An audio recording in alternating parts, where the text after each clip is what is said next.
Hey guys, so I wanted to kind of go through what I did as far as EQ and processing on the guitars on the radio rock slash metal song that I posted about a month ago. So let's just listen to this section of the song.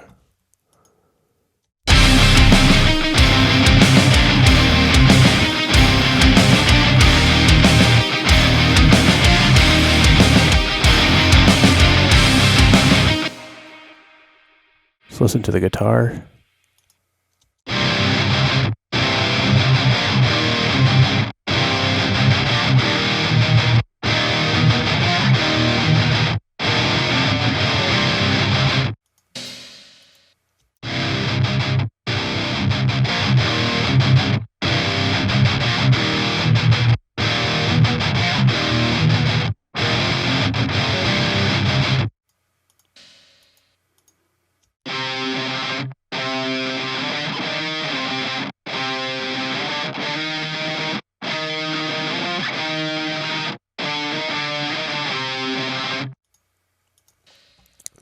All right, so as you can hear, I have 4 guitars, 2 stereo sets, hard pan left and right.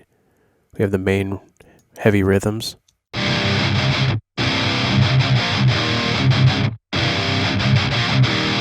And on each of those, I have FabFilter's Pro MB. Basically what I'm doing is I'm using this multiband compressor to kind of rein in some of the low end. We'll just see what that's doing.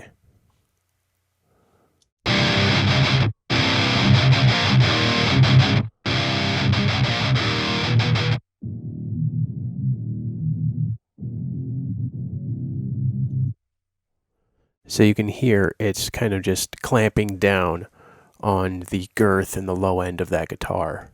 And I have that on each of those guitars.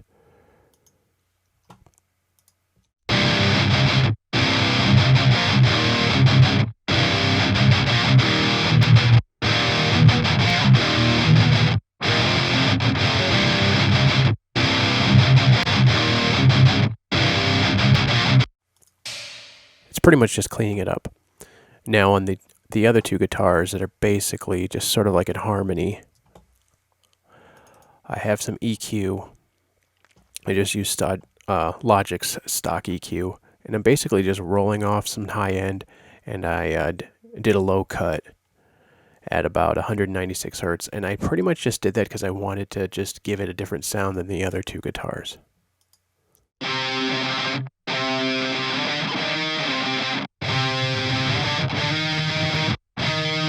You can hear how much it's kind of like thinning it out and basically just putting an emphasis on that mid-range.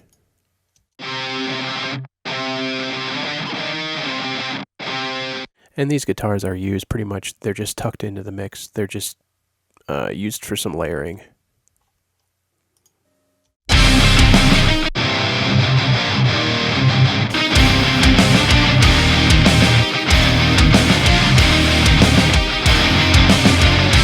You can also hear this melody guitar.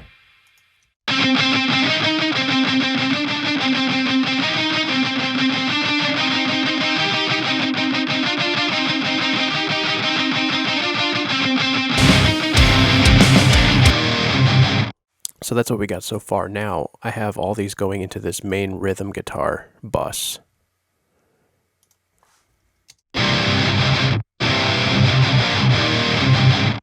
And on this, it looks like it's quite a few. So the first EQ, oops, let me undo that. The first EQ is basically just a low cut. Get rid of some of the useless low end that isn't really necessary in the guitar, that I don't find that's necessary in the guitar. So let's hear what that's doing.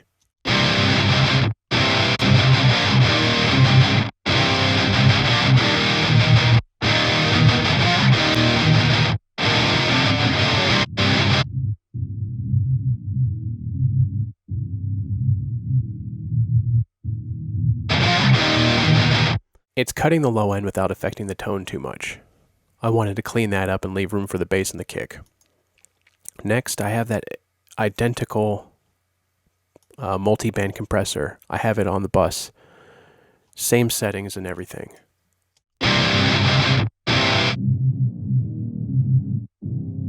And you can hear how I focused right in on that real palm muty area.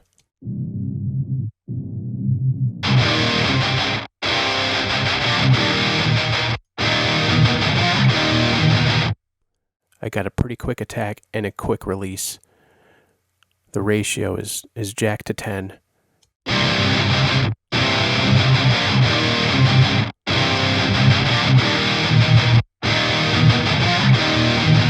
Now, when it's by itself, you might be thinking I can't really hear much of a difference, but when it comes down to the end of the mix and you have your bass guitar and you have your kick, it's going to add up. You want your bass and your kick to be doing a lot of the low end. You don't want to thin out your guitars too much, but you just need to really rein it in. That's why I have it clamping down, but I also have the level raised a little bit.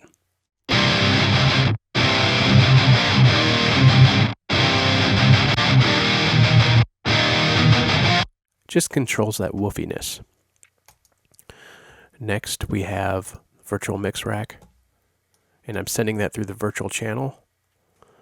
Then I have the FGS, the EQ, and I am boosting a little bit of 8K, about 1.76 dB. I'm doing a pretty steep 4 dB cut with a really narrow band at about 4.2K. It's just those real whistly sounds. And then what else am I doing here? Looks like I'm doing a little bit of a cut at 222. And then this revival is just, I know it seems a little silly. I'm boosting and I'm boosting. This revival just does something. Here, let me play it and show you guys what each of these are doing.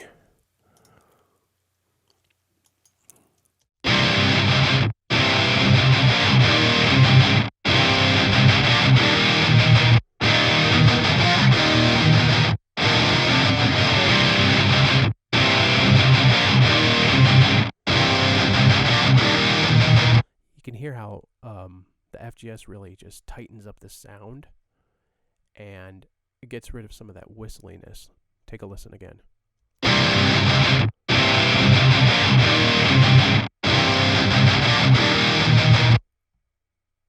And then I add in some sheen and some low end with revival.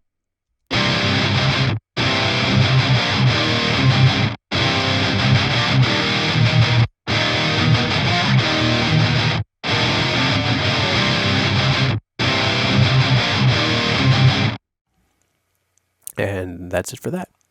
And then I have one final Pro EQ, getting rid of some of the resonant frequencies that build up with all four of those guitars.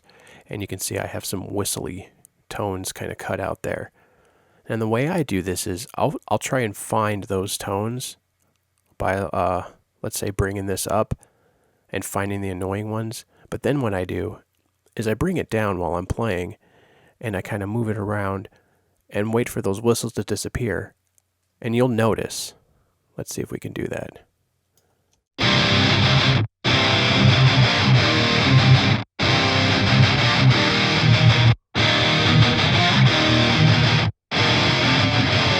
You hear how that disappeared?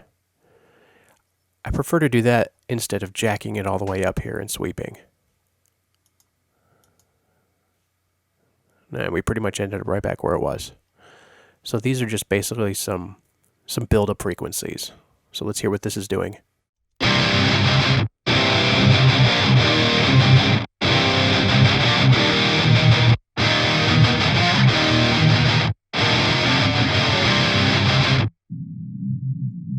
That woofiness.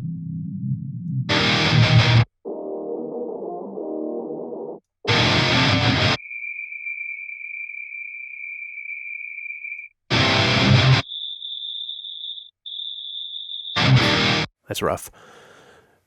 Pretty much if you can hear the whistle, no matter what the guitar is playing, it's probably not doing a ton. Now you don't want to go crazy because you can go crazy and then you'll just end up with a mess. So you just want to find those main whistles and those resonant low-end honky tones and get rid of them. And that's what this is doing. And that's how I ended up with this guitar tone.